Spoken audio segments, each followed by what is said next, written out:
आखिर अल्लाह ने बनी इसराइल पर बिजली क्यों गिराई? So this is day 7 of learning Quran in the most easiest way. कल हमने सूरत बाकरा का 5th रुकू डिस्कस किया था और आज हम सूरत बाकरा का 6th रुकू डिस्कस करेंगे और इससे हदायत हासिल करेंगे। So make sure you subscribe my own YouTube channel series of Quran. ऐ यकूब की औलाद, याद करो मेरे उस इनाम को जो मैंने तुम पर किया, और ये कि मैंने तुम्हें फजीलत अता की तमाम जहानों में, और डरो उस दिन से कि जिस दिन काम ना आ सकेगी कोई जान किसी दूसरी जान के, और ना किसी की कोई सिफारिश कबूल की जाएगी, और ना किसी से कोई फिदिया कबूल किया जाएगा, और ना इन्हें कोई मदद मिल सकेगी। और जरा याद करो जब कि हमने तुम्हें निजात दी थी फिरौन की कौम से, वो तुम्हें बदतरीन अजाब में मुब्तला किए हुए थे, तुम्हारे बेटों को ज़िबा कर देते थे और तुम्हारी औरतों को जिंदा रखते थे, और इसमें तुम्हारे रब की तरफ से तुम्हारे लिए बड़ी आजमाइश थी। और याद करो जब कि हमने तुम्हारी खातिर समंदर को या दरिया को फाड़ दिया, फिर तुम्हें तो निजात दे दी और फिरौन के लोगों को गर्क कर दिया जबकि तुम देख रहे थे। और याद करो जब हमने वादा किया मूसा से 40 रातों का। इस आयत का खुलासा यह है कि अल्लाह ताला ने हजरत मूसा अलैहिस्सलाम को तौरात अता फरमाने के लिए 40 दिन रात के लिए कोहे तूर पर बुलाया था। फिर तुमने बना लिया बछड़े को मबूद उसके बाद, और तुम जालिम थे। इसी आयत का अगर खुलासा किया जाए तो बनी इसराइल ने हजरत मूसा अलैहिस्सलाम की गैर हाजिरी में बछड़े की पूजा शुरू कर दी और इसे मबूद बना लिया अपना। आगे अल्लाह ताला क्या फरमा रहे हैं, फिर हमने तुम्हें इसके बाद भी माफ किया, यह हमारा करम रहा है, हमारी रहमत रही है ताकि तुम शुक्र अदा करो।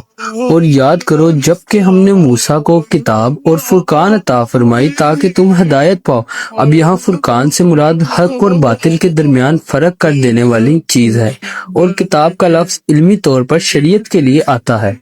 और याद करो जब कि कहा था मूसा ने अपनी कौम से, ऐ मेरी कौम के लोगों, यकीनन तुमने अपने ऊपर बड़ा जुल्म किया है बछड़े को मबूद बनाकर, बस अब तौबा करो अपने पैदा करने वाले की जानिब में, तो कत्ल करो अपने आप को, यही तुम्हारे लिए तुम्हारे रब के नजदीक बेहतर बात है।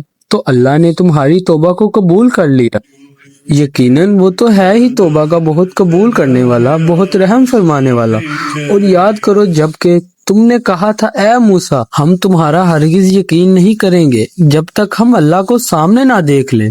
तुम्हारे देखते देखते एक बहुत बड़ी कड़क ने तुम्हें आ लिया और तुम सब के सब मुर्दा हो गए। फिर हमने तुम्हें दोबारा उठाया तुम्हारी मौत के बाद ताकि तुम इस एहसान पर हमारा शुक्र करो, और हमने तुम पर अबर का साया किया और अतारा तुम पर मनो सलवा। हमने कहा, खाओ इन पकीज़ा चीजों को जो हमने तुमको अता की हैं, और इन्होंने हमारा कुछ नुकसान न किया बल्कि वो खुद अपने ऊपर जुल्म ढाते रहे। और याद करो जब हमने तुमसे कहा था कि दाखिल हो जाओ इस शहर में और फिर खाओ इसमें से बाफरागत जहाँ से चाहो जो चाहो, लेकिन देखना बस्ती के दरवाजों में दाखिल होना झुककर और कहते रहना मगफिरत मगफिरत, और हम तुम्हारी खताओं से दरगुजर फरमाएंगे और मुहसिनीन को हम मजीद फजलो करम से नवाजेंगे। फिर बदल डाला जालिमों ने बात को खिलाफ उसके जो उनसे कह दी गई थी। फिर हमने उतारा जुल्म करने वालों पर एक बहुत बड़ा अजाब आसमान से, सबब उस नाफरमानी के जो उन्होंने की थी।